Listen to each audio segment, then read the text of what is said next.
Arthur Conan Doyle, The Return of Sherlock Holmes. The Adventure of the Norwood Builder. Part 3.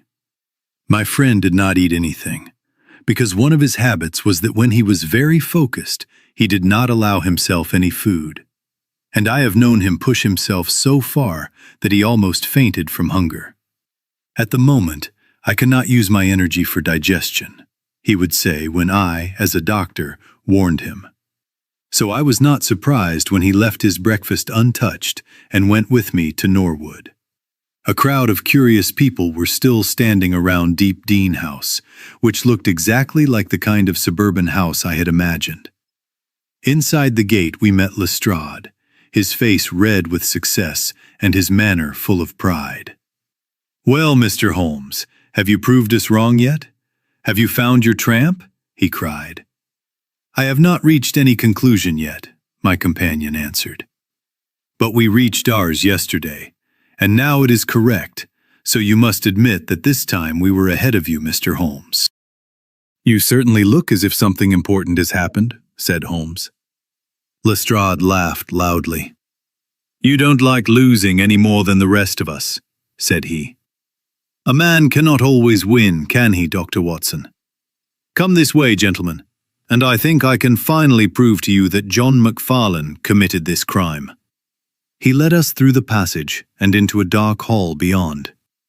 "This is where young McFarlane must have come to get his hat after the crime," said he. "Now, look at this." Suddenly he lit a match and showed a mark of blood on the white wall. When he held the match closer, I saw that it was more than just a stain. It was a clear print of a thumb. "Look at that with your magnifying glass, Mr. Holmes." "Yes, I am looking at it." "You know that no two thumbprints are the same." "I have heard that." "Well then, will you compare that mark with this wax copy of young McFarlane's right thumb, taken this morning on my orders?" When he held the wax copy next to the blood mark, it was clear, even without a magnifying glass, that both came from the same thumb. It was obvious to me that our unfortunate client was lost. "That is final," said Lestrade. "Yes, that is final," I repeated without thinking. "It is final," said Holmes. There was something in his voice that made me look at him. A strange change had come over his face. It was full of hidden amusement. His eyes were shining brightly. It seemed that he was trying hard not to laugh. Dear me," he said at last. "Well, who would have thought it? And how misleading appearances can be. Such a nice young man to look at. It is a lesson not to trust our own judgment, is it not, Lestrade?" "Yes, some of us are a little too sure of themselves, Mr. Holmes," said Lestrade. His rude tone was very annoying, but we could not respond. What a lucky thing that this young man pressed his right thumb against the wall while taking his hat from the peg. It is such a natural action, if you think about it. Holmes looked calm, but his whole body moved slightly with hidden excitement as he spoke. "By the way, Lestrade, who found this interesting mark?" "It was the housekeeper, Mrs. Lexington, who showed it to the night policeman." "Where was the night policeman?" "He stayed in the bedroom where the crime happened, to make sure that nothing was touched." "But why did the police not see this mark yesterday?" "Well, we had no reason to examine the hall carefully. Also, it is not in a very clear place, as you can see." No, of course. "I suppose there is no doubt that the mark was there yesterday." Lestrade looked at Holmes as if he thought he was losing his mind. I was also surprised by his strange behavior and his unusual question. "I don't know if you think that McFarlane left prison in the middle of the night to make the evidence against himself stronger," said Lestrade. "Any expert will tell you that this is his thumb mark." "It is certainly his thumb mark." "That is enough," said Lestrade. "I am a practical man, Mr. Holmes, and when I have evidence, I make my conclusion. If you have anything to say, you will find me writing my report in the sitting room." Holmes became calm again, although I could still see a little amusement on his face. "Dear me, this is a very sad development, Watson, is it not?" said he. "And yet there are some strange points which still give some hope for our client." "I am very glad to hear that," I said warmly. "I was afraid everything was lost for him." "I would not go so far as that, my dear Watson. The truth is that there is one serious weakness in this evidence, which our friend thinks is very important." "Really, Holmes, what is it?" "Only this. I know that this mark was not there when I examined the hall yesterday. And now, Watson, let us take a short walk in the sunshine." With a confused mind, but with some hope returning to my heart, I walked with my friend around the garden. Holmes looked at each side of the house carefully. Then he led the way inside and examined the whole building, from the basement to the attic. Most of the rooms were empty, but Holmes still looked at each one closely. Finally, in the top corridor, which ran past 3 empty bedrooms, he again suddenly began to laugh quietly. "There are really some very unusual things about this case, Watson," said he. "I think it is time to take our friend Lestrade into our confidence. He has had his moment of laughing at us, and perhaps we may have the same chance with him, if my understanding of this case is correct." Yes, I think I know how we should deal with it." The Scotland Yard inspector was still writing in the sitting room when Holmes interrupted him. "I understand that you are writing a report of this case," said he. "Yes, I am." "Do you not think it may be a little too early? I feel that your evidence is not complete." Lestrade knew Holmes too well to ignore his words. He put down his pen and looked at him with interest. "What do you mean, Mr. Holmes?" "Only that there is an important witness that you have not seen." "Can you show him to me?" "I think I can." "Then do it." "I will try. How many policemen do you have?" "There are 3 nearby." "Excellent," said Holmes. "May I ask if they are all strong men with loud voices?" "I believe they are, but I do not understand what their voices have to do with this." "Perhaps I can show you that, and some other things as well," said Holmes. "Please call your men, and I will try." 5 minutes later, 3 policemen were standing in the hall. "In the small building outside you will find a large amount of straw," said Holmes. "Please bring in 2 bundles of it. I think it will help us to produce the witness I need." "Thank you very much. I believe you have some matches, Watson. Now, Mr. Lestrade, I ask you all to come with me to the top floor." As I have said, there was a wide corridor there, which ran past 3 empty bedrooms. At one end of the corridor we all stood, with Sherlock Holmes leading us. The policemen were smiling, and Lestrade was looking at my friend with surprise, expectation, and doubt on his face. Holmes stood in front of us like a magician about to perform a trick. "Would you please send one of your policemen to get 2 buckets of water? Put the straw on the floor here, away from the walls." Now I think we are ready. Lestrade's face began to turn red with anger. "I don't know if you are making fun of us, Mr. Sherlock Holmes," said he. "If you know something, you can say it without all this nonsense." "I assure you, my dear Lestrade, that I have a good reason for everything I do. You may remember that you laughed at me a little earlier, when things seemed to be going your way. So you must allow me a little show now. Watson, please open that window, and then light the straw with a match." I did so, and the air pushed gray smoke along the corridor, while the dry straw began to burn and crackle. "Now we will see if we can find this witness for you, Lestrade. May I ask you all to shout 'fire' together? Now then, 1, 2, 3, fire! We all shouted. "Thank you. Once more, please. Fire! Just one more time, gentlemen, all together. Fire!" The shout was so loud it must have been heard all over Norwood. It had hardly stopped when something amazing happened.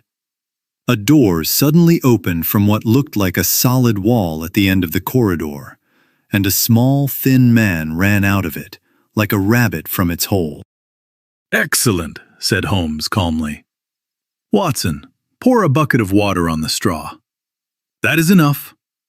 Lestrade, let me present your main missing witness, Mr. Jonas Oldacre." The detective looked at the man with complete surprise. The man was blinking in the bright light and looking at us and at the smoking fire. His face was unpleasant, clever, cruel, and evil, with shifting light gray eyes and white eyelashes. "What is this?" said Lestrade at last. "What have you been doing all this time?" Oldacre gave a nervous laugh and moved back from the angry detective. "I have done no harm." "No harm? You've tried to get an innocent man hanged. If it were not for this gentleman, I am not sure you would not have succeeded." The unhappy man began to cry. "I am sure, sir, it was only a joke." "Oh, a joke, was it? You will not be laughing, I promise you. Take him away and keep him in the sitting room until I come." He turned back to us. "Mr. Holmes," he continued, "I could not say this in front of the policeman, but I do not mind saying, in front of Dr. Watson, that this is one of the best things you have ever done, though I still do not understand how you did it. You have saved an innocent man's life, and you have prevented a very serious scandal that would have destroyed my reputation in the police." Holmes smiled and put his hand on Lestrade's shoulder. "Instead of being destroyed, my dear sir, you will find that your reputation has greatly improved. Just change a few things in the report you are writing, and people will see how difficult it is to trick Inspector Lestrade." "And you do not want your name to appear?" "Not at all. The work is its own reward. Perhaps I will get the credit one day, when I allow my eager writer to tell the story again. Eh, Watson? Now, let us see where this rat has been hiding." A thin wall had been built across the passage about 6 feet from the end, with a door cleverly hidden in it. Inside, there was light coming through small openings under the roof.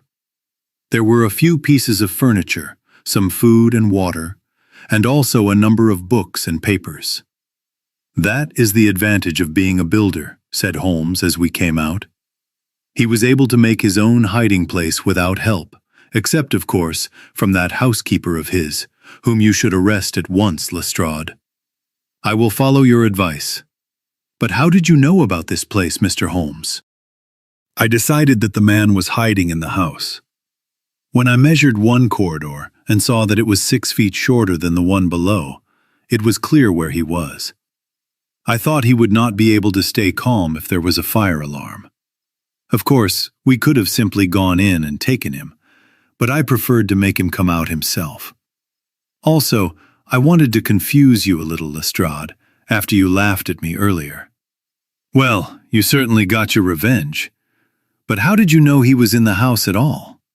"The thumb mark, Lestrade. You said it was final, and it was, but in a different way. I knew it had not been there the day before. I pay close attention to details, as you may have noticed, and I had examined the hall carefully. I was sure the wall was clean. So the mark must have been made during the night. But how? Very easily.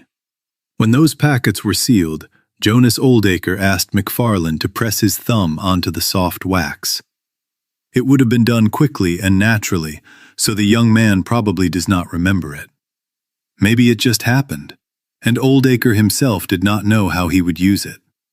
Later, while thinking in his hiding place, he realized that he could use that thumb mark as strong evidence against McFarlane. It was very easy for him to take a copy of the mark from the wax, put a little blood on it, perhaps from a small cut, and then press it onto the wall during the night, either himself or with the help of his housekeeper. If you look among the documents he took with him, I am sure you will find the seal with the thumb mark on it. Amazing, said Lestrade. Amazing. It is all completely clear now, as you explain it. But what was the reason for this complicated trick, Mr. Holmes? It was interesting for me to see how the detective's proud manner had suddenly changed into that of a child asking questions.